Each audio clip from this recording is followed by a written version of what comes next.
Good afternoon. You don't look happy. You don't look happy.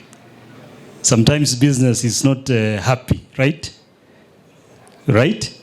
It takes a lot of effort, it takes a lot of self-drive, right? Commitment. Sometimes things don't go the way we want, right? Well, great. My name's Njoroge Kinyanjui. My friends call me Kinyanjui generally.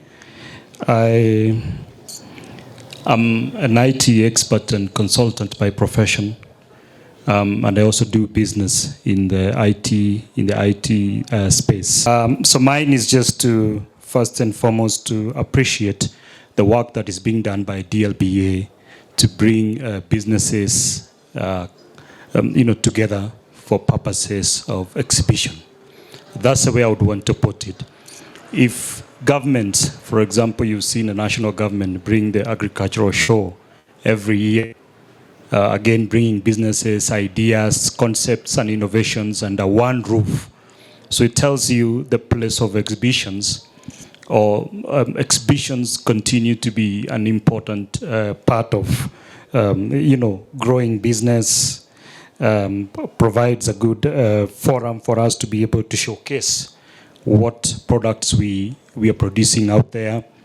I'm sure, without having to probably say so much, is that one of the greatest advantages of exhibitions is basically to meet and connect with potential customers.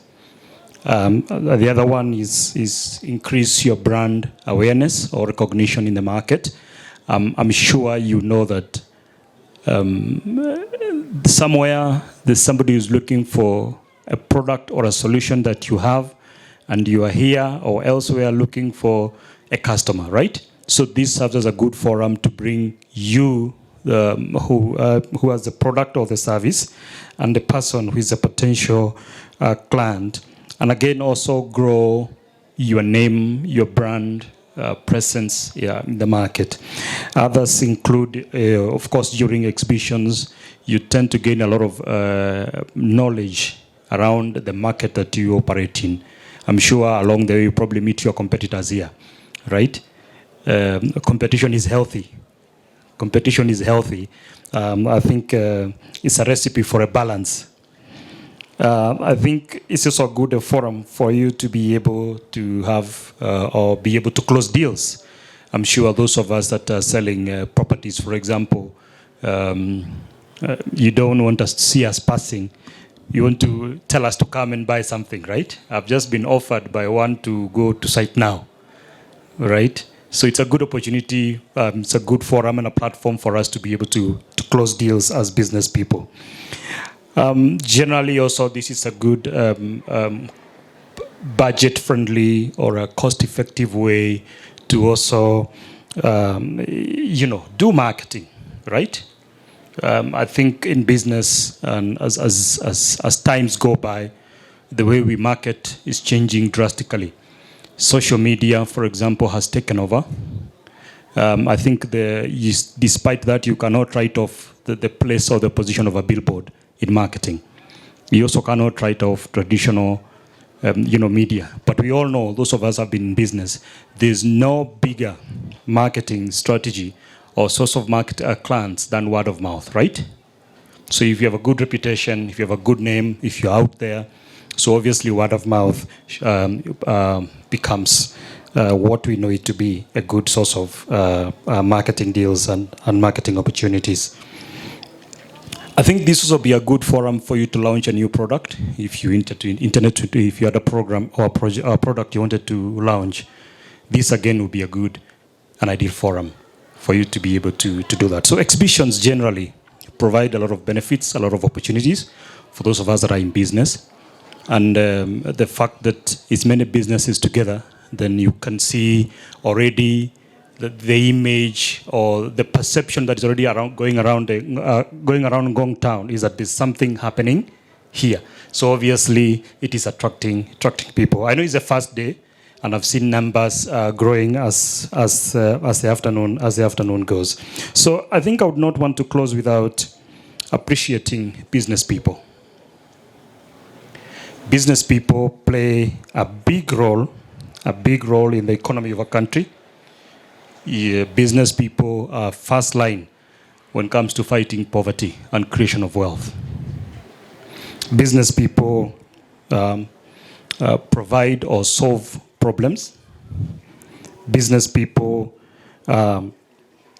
basically also, create jobs, bring about innovative products in the market. I think most of our businesses are started when you're responding to a need.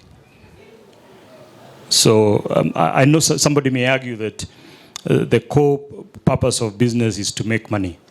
But if you look at it in that manner, you may probably realize that money is never enough. But if you're solving a problem, if you're providing a solution, you actually have the drive to keep your business alive. And I like joking and saying, in the IT industry, you'll notice that most of us don't spend a lot of time in the industry by the time you get about 55 years. If you look, if you look, you will not probably find ICT practitioners 55 years. The time you're 45, you made your money, you've gone into real estate, you've gone into another area.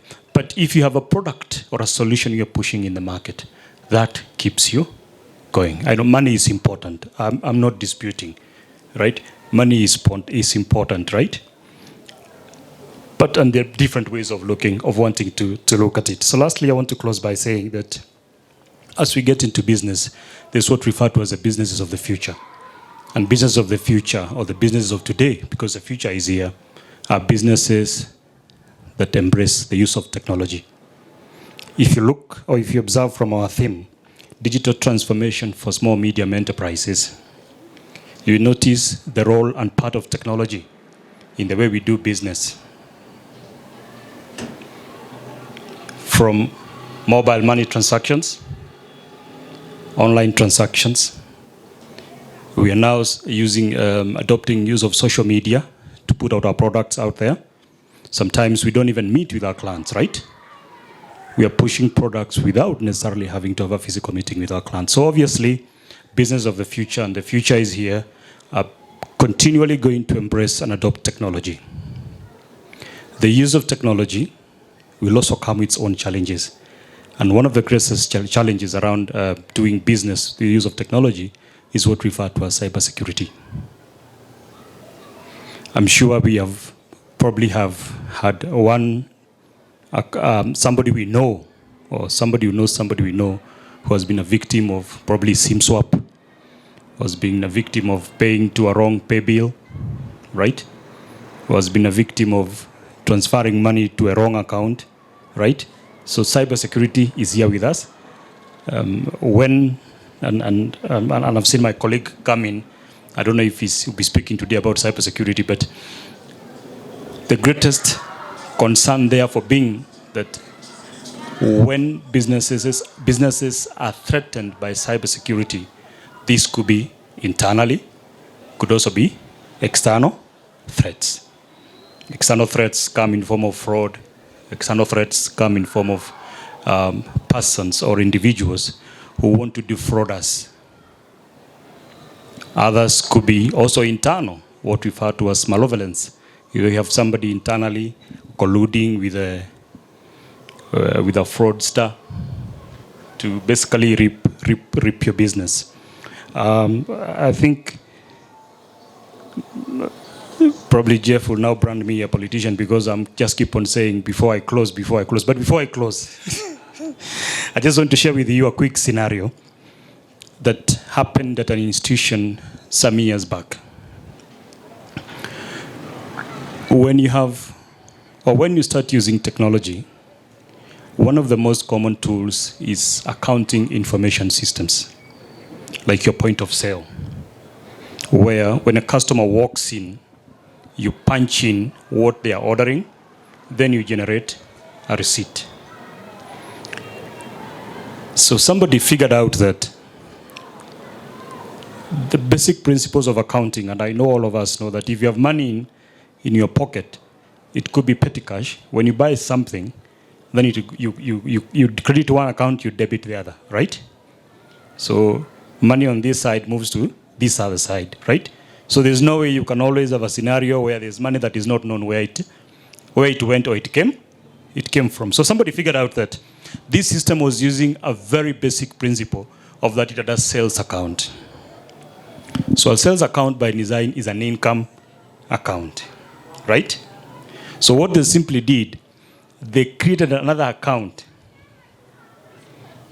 that given a name, it also became an income account. So whenever people would come to pay, they would pay in cash. The transaction will be posted, right? You see that you have a proper generated receipt, but the money has not gone into the sales account, it has gone to another account, and then the person would pocket the money. Do you understand the scenario? Do you understand the scenario? Very simple.